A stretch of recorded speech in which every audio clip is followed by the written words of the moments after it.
Each fall, calves face the greatest health challenge of their lives as they move off farms and ranches and are commingled in feedlots. Joining us to talk about some of these challenges is Dr. Kevin Hill, a technical services veterinarian with Merck Animal Health. Dr. Hill, thanks for coming to the show. Thank you. Glad to be here. Well, fall runs in full swing right now. Tell us about some of the challenges that creates for calves. Well, if you think about it from the calf's perspective, this is a big disruption in his life. We start generally in gathering these cattle from wide open spaces and collecting them, separating the calves from the cows, vaccinating, processing, load them on trucks, send them maybe a day's trip away, unload them with a lot of new friends, and turn them out to feed they probably haven't seen before and don't know where the water is, all sorts of things. So this is a big time challenge for them in lots of ways. Well, specifically, what kind of health problems does this new scenery and new conditions create for those calves? Undoubtedly, the biggest problem the whole beef industry faces in terms of health is respiratory disease. And so that's exactly what happens to these calves. They are presented with new bacteria and virus exposures that they haven't seen before. And so doubled with that stress factor, then respiratory disease is a big issue. We talk a lot about the costliness of BRD. What are some things that producers should consider in managing it effectively? I like to think of it as two primary factors that they need to manage. One would be stress, and the other is trying to supercharge the calf's immune system, if you will. And so in terms of managing stress, we talked about all those things that happen sometimes in a very short period of time. So if we can spread those out so that gathering and weaning and processing don't all happen on the same day, they don't get shipped until after weaning, ideally, that can help manage stress a lot. And then in terms of trying to improve the status of their immune system, then we're talking about vaccinations and things like that to help prepare them better. Well, I want to follow up about this concept of immunity because it's so important. What are some things producers can do to really turbocharge or enhance that immune response? Generally, the things that we recommend would be to try to get 2 rounds of vaccination into the calves before they're going to ship into the feedlot. And so if they can do that, and additionally, again, if they can wean those calves for 30 to 45 days, those are the things that help that immune system the most. You know, I know as a cow-calf producer, we always believe it's so important to get colostrum in the calves right up front, right? And so assuming we've done that, then what else can we think about throughout that calf's lifestyle to begin building immunity even earlier?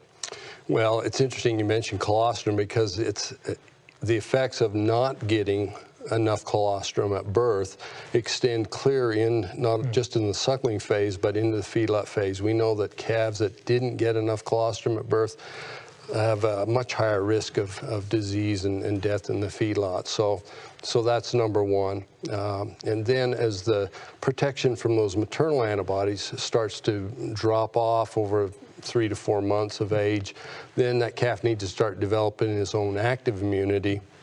And that's where the vaccination programs come in to help stimulate that immune system. So specifically, what other advice might you have for folks as they approach fall weaning time? You said, first of all, try to break some of those management practices up so all the stress doesn't occur at one time. What other advice might you give cow-calf producers? Well, there's kind of 3 basic things that producers can do. They need, number one, to develop a good vaccination schedule. They need to eliminate parasites from the calves. And in terms of vaccinations, 2 categories there, really. One is respiratory disease. The other we haven't talked about is clostridial disease protection, just kind of a standard thing that should be included. And, you know, for some folks, this may seem really, really complex. Lots of products, lots of protocols, lots of timing elements and so forth. Where can producers go to get some additional help in thinking through this? Well, this is where having a team effect with your veterinarian is really important. I mean, he's the one that has the most relevant information as far as what diseases are prevalent in your area, as well as the area where these calves are going to ship to. when those vaccines ought to be given, which vaccines he prefers. All those kind of things are things that the veterinarian is really helpful for. So I think that interaction is really essential for a good health program. Dr. Hill, maybe you can explain a few of the things that Merck Animal Health has done to assist producers in this planning process as well. Yeah, we've recently introduced a value-added program called PrimeVac, and that's just a collection of these ideas and suggestions to help producers organize what vaccines they give, when they give them, so that the result then is in that most well-prepared and healthy calf. So outline for our viewers, if you would, the primary categories that PrimeVac encompasses. Okay, and that would be, again, the respiratory protection. Certainly, again, as BRD is our #1 issue, it all sort of centers around respiratory protection.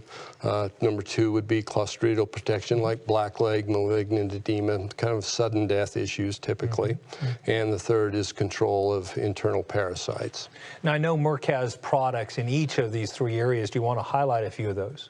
Right. For respiratory protection, our Vista vaccines, Vista 5, for instance, has the 5 common viruses that are involved in respiratory disease.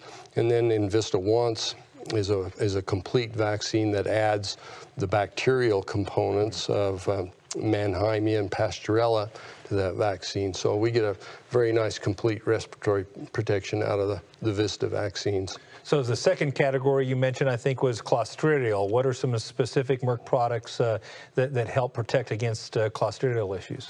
Again, we have a kind of a family of vaccines called Vision, and various combinations with 7 antigens or 8, or even some that have 9 with tetanus protection. So, and they can be combined with pink eye protection or with somnus protection. So we have a large group of clostridial vaccines there to work with. And then the third category you mentioned was the parasite control. Talk to us a little bit about Merck's products, and specifically what might be different about some of Merck's internal and external parasite control products. Yeah, Safeguard is the name of our parasite control product, and its chemical name is fenbendazole. The fenbendazole category is distinctly different from most other wormers on the market. Most of the others fall into the ivermectin class. So the importance of that these days is that there's increasing evidence that ivermectins are losing their effectiveness, and so fenbendazole, especially in combination with the ivermectins, gives outstanding control. And so getting that word out to producers and veterinarians now is really important, as they understand that these worms are changing, and so our approach to control has to change as well. Very good. And I have to ask you the obvious question, Dr. Hill. I mean, all these things we've been talking about cost money to producers. And so fundamentally, is there a premium involved? Is there a return on investment for producers who go through these precautions and make these investments in trying to improve the health of their calves? Yeah, we've got really good data to answer that question now, whereas before sometimes you sit in an auction and you can't see that those vaccinated calves brought any more than the neighbors unvaccinated, but especially through superior auction data, we're able to analyze that. And we know that calves that at least get those 2 rounds of vaccinations that I talked about, they'll bring approximately $25 per head more than an unvaccinated calf.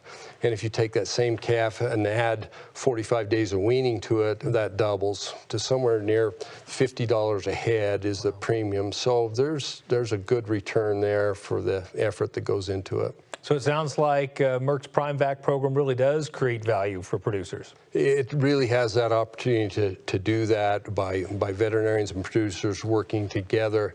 The other thing that PrimeVac program is going to do is the veterinarian will be able to produce a certificate of health that will list the details of all vaccinations that have been given, and then it'll have his signature on it. So it's a nice third-party verification of the health practices that have been completed. And so in the end, what we really think it's a win for the producer, it's a win for the buyer who knows he's getting his money's worth, and so all around everybody comes out ahead.